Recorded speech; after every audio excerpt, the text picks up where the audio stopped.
श्री राम जी का विवाह और राज्याभिषेक दोनों ही शुभ मुहूर्त देखकर शास्त्रों के अनुसार विधि पूर्वक संपन्न किए गए थे। फिर भी न तो उनका वैवाहिक जीवन सुखद रहा और न ही राज्याभिषेक पूर्ण हो सका। विवाह के तुरंत बाद उन्हें वनवास मिला और राज्याभिषेक के दिन ही उन्हें राजमहल की जगह वन की ओर प्रस्थान करना पड़ा। यह सब विधि का विधान था। जब इस दुखद परिस्थिति का कारण पूछा गया तो महर्षि वशिष्ठ जी ने कहा, सुनहु भरत, भावी प्रबल बिलखी कहे मुनिनाथ, हानि लाभ जीवन मरण यश अपयश विधि हाथ। हे भरत, भावी बहुत बलवान होता है, हानि लाभ जीवन मरण यश अपयश सभी विधाता के हाथ में है। मनुष्य चाहकर भी भाग्य को नहीं बदल सकता। श्री राम जो धर्म के मूर्तिमान स्वरूप हैं, जिनके जीवन का प्रत्येक क्षण मर्यादा और सत्य की मिसाल है, वे भी अपने भाग्य को नहीं टाल सके। उन्हें वनवास मिला, पत्नी सीता को खोना पड़ा और अंत में उन्होंने स्वयं सरयू में जल समाधि लेकर अपनी लीला का समापन किया। श्री कृष्ण, जिन्हें योगेश्वर कहा गया, जिन्होंने गीता में कर्म, ज्ञान और भक्ति का मार्ग बताया, वे भी अपने कुल के विनाश को नहीं रोक सके।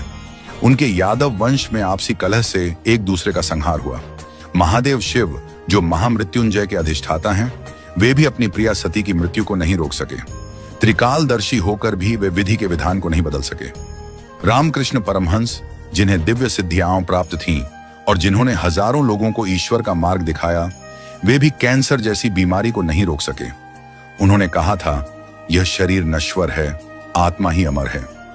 रावण, जिसके पास अपार बल और ज्ञान था, जो शिव का भक्त था, वह भी अपने अहंकार के कारण नाश को नहीं टाल सका। कंस, जो जानता था कि श्री कृष्ण उसका अंत करेंगे, फिर भी विवश था।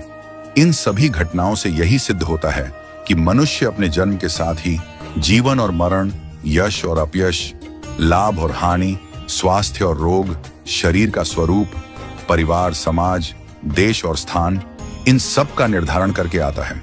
मनुष्य को यह भ्रम होता है कि वह सब कुछ नियंत्रित कर रहा है, लेकिन वास्तव में सब कुछ ईश्वर के संकेत से ही चलता है। इसीलिए साधक को चाहिए कि वह मन, वचन और कर्म से सहज, सरल और सदाचारी बना रहे, सदैव प्रभु का स्मरण करता रहे और अपने कर्तव्यों को श्रद्धा और निष्ठा से निभाए। मुहूर्त न जन्म के लिए तय होता है, न मृत्यु के लिए। जब जन्म और मृत्यु ही निश्चित नहीं होते, तो बाकी सब कुछ क्षणिक और अस्थायी है। केवल प्रभु का नाम ही शाश्वत सत्य है। इसलिए सदैव ईश्वरमय रहो और आत्मा को परमात्मा के निर्देशों में लीन कर दो। यही सच्चा जीवन है। नियति को स्वीकार करना और प्रभु में समर्पित रहना। हमेशा अपना कर्म करो और बाकी सब कुछ प्रभु के ऊपर छोड़ दो। वही सब करने वाले हैं हम और आप।